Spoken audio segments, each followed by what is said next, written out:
Washington, this is VOA News.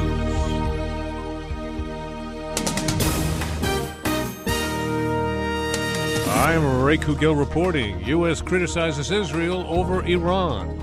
Secretary of State John Kerry says Israeli Prime Minister Benjamin Netanyahu is wrong in his judgment of nuclear talks with Iran. Prime Minister Netanyahu told fellow Likud party members Wednesday that by making concessions to the Iranians, the United States and its partners have given up on their commitment to keep Iran from being able to build a nuclear weapon. Secretary Kerry told a congressional hearing that what has been accomplished so far in talks at Tehran has actually made Israel safer by stopping Iran from advancing its nuclear program. He said critics of the ongoing talks with Iran, including Mr. Netanyahu, may not know what they are talking about.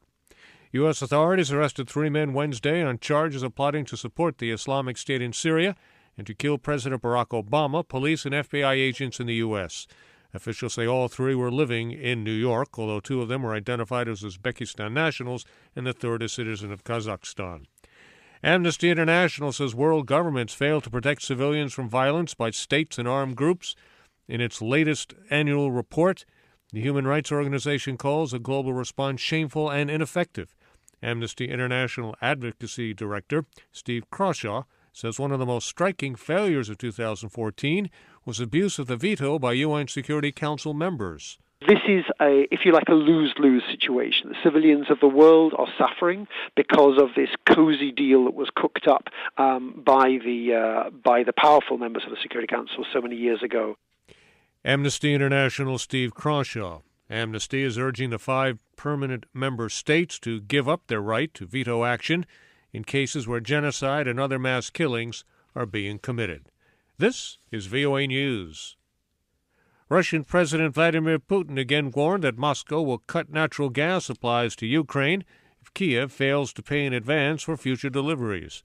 Mr. Putin's threat Wednesday came as a shaky truce between pro-Russian rebels and Ukrainian forces in eastern Ukraine showed signs of taking hold.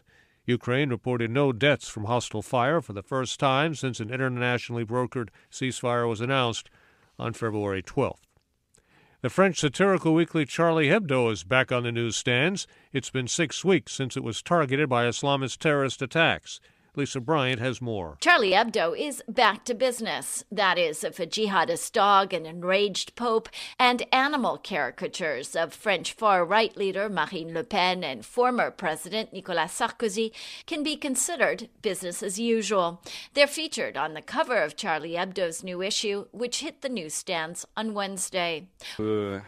Speaking on French radio, cartoonist Luz, who designed the cover, says there is a joyous side to it. Luz, whose real name is Renard Luzier, said he wanted to draw the return of joyous criticism that Charlie Hebdo is known for, and not to be obsessed by what the newspaper has experienced. Lisa Bryant for VOA News, Paris. The Somali government is welcoming the nomination of a new U.S. ambassador to Somalia, the first since 1991.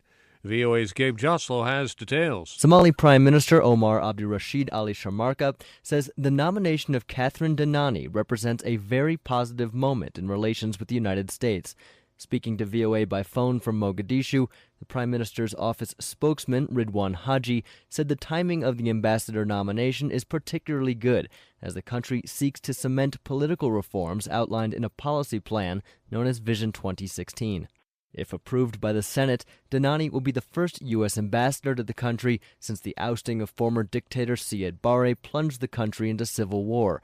She would replace a U.S. special representative who acts as the current envoy to Somalia, operating out of Nairobi, Kenya. Gabe Joslow, VOA News, Nairobi. A spokesman for Nigeria's government rejected reports that President Goodluck Jonathan's administration has hired white mercenaries in the ongoing military offensive against the Islamist militant group Boko Haram. The U.S. Senate broke a political deadlock that threatens funding for the Department of Homeland Security, the government agency that patrols the country's borders and airports against possible terrorists. Senators voted 98-2 Wednesday to debate and vote on a so-called clean funding bill for the department, one without any other issues attached to it. The House of Representatives passed a Homeland Security bill several weeks ago, but it included provisions banning funding for the president's executive order. I'm Ray Kugiel in Washington. That's the latest world news from VOA.